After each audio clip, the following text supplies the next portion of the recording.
সবাই জোরে বলি মারহাবা, মারহাবা। আওয়াজটা আসতে চার জোরে বলি মারহাবা। বিশ্বাস বহুত দেই, কিন্তু বিশ্বাসের অহংকারের শেষ নাই, আছে না?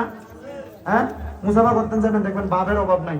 আলহামদুলিল্লাহ, খুশবাস কাদিরিয়া গাউসিয়া দরবার শরীফ ফের সম্মানিত বিশাব শামসুল আরিফিন খুশবাসী বিশ্বাস হুজুর উনি আসছেন। আলহামদুলিল্লাহ, বিভিন্ন জায়গায় যে বিভিন্ন মাথার টাদার ভাঙতেছে বা মাথার বিভিন্ন জায়গায় হামলা হইতেছে, এটা আপনারা দেখেন না? এগুলার হামলা অনেক কয়েকটা কারণ আমি বাইর করছি। এর ভিতরে একটা কারণ হইলো